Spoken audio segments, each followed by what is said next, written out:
Alright guys, welcome back to thedirtytank.com.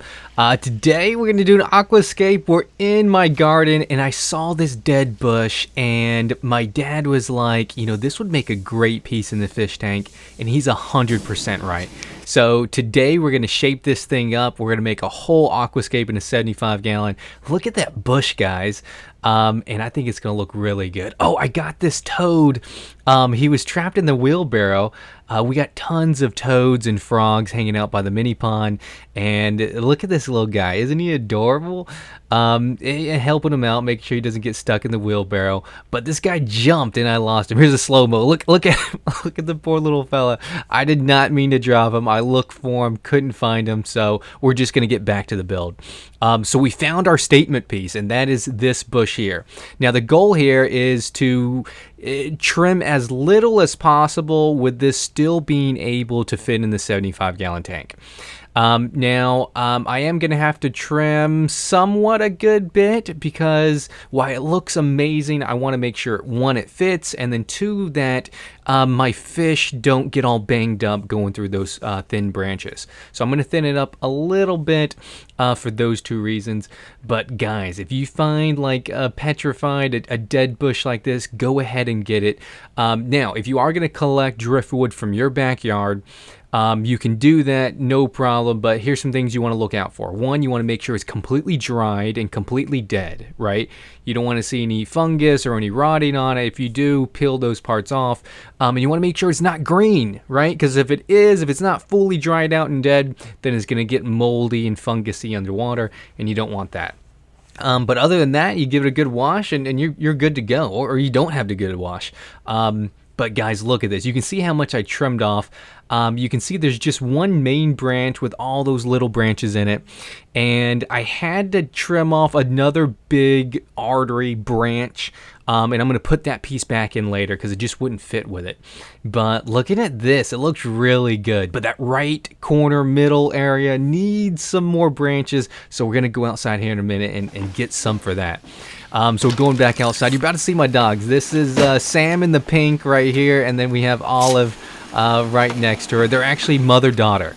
But here's the piece I was talking about. I had to trim this piece off because I couldn't get it in the tank.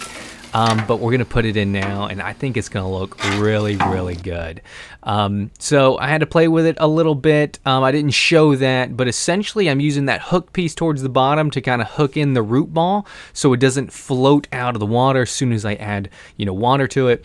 But I am going to have to trim this a little bit. I probably will trim a little bit more once I get all the hardscape in just to see how everything fits. But guys, it is looking really, really good. Look at the root ball. Look at all the nooks and crannies that the fish can go in. And then look at this. This just looks like a fallen tree. And that's kind of the look I'm going for. Now, I have sand here. Now, I have a mix. Now, I kind of do my own sand blend. So I'm using pool filter sand because it's dirt cheap, right? If you buy aquarium sand, you're going to spend $50 for a 20-pound bag. Well, you can spend $10 for a 50-pound bag of pool sand. Now, what I do with my pool sand is I combine it with pea gravel, and then I give it a good rinse to get all the muck out. Because combining it with pea gravel, one, it kind of gives it that extra texture, extra dimension. But in addition to that, it also makes sure it doesn't compact as easy, right? You ever heard of your plants kind of dying off because it doesn't get as much oxygen to the roots because of compaction? Well, you incorporate some sand, you can help eliminate that a wee bit. Now, I like using a paintbrush instead of scaping tools, right? You see the metal scaping tool. Well, in all honesty, that works best for dry sand, but in wet sand, I notice a paintbrush works so much better. And it doesn't cost as much as a scaping tool. This thing costs like $2. Go ahead and pick yourself up one. It makes it real easy to do scaping, especially with wet sand, because you're going to have to wash it if you're buying pool filter sand or play sand to go in your tank, because it is a whole lot more cost effective. Now let's talk about how much sand I'm putting in here. I put about 100 to 125 pounds of sand in here. And I'm kind of doing a lot around the root ball just to weigh it down because I don't want this thing floating out of the water. And then, of course, I'm going to have to trim some branches just to kind of thin it out so that the fish can still swim through without getting like their fins caught or anything like that. But I still want a lot of it there just because it looks so good. Just make sure don't cut yourself in this part here if you're doing something similar. But guys, it's really starting to come together. Now, time for the other parts of the hardscape. This is going to be riverstone. So I bought a bag of riverstone at Lowe's, but I also had to find these larger rocks I couldn't find at Lowe's. They only sold smaller ones, so I actually found these in my backyard. You can see I didn't even rinse it off, just have dirt in it. Now, if you're getting stones from your backyard, it is wise to wash it off, right? Because you don't know what kind of pesticides or fertilizer. I know what I use in my yard, so I just kind of threw it in there like that. Now, there are some stones that alter pH, but it really isn't that big of a deal.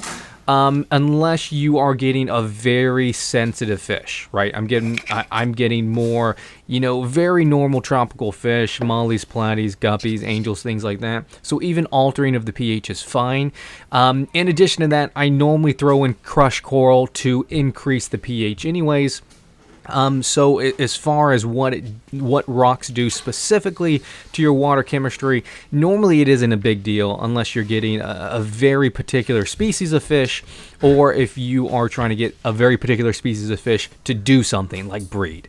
But yeah, just some things to note, right? And if you're not too sure about it, just go ahead and buy it. Be on the safe side.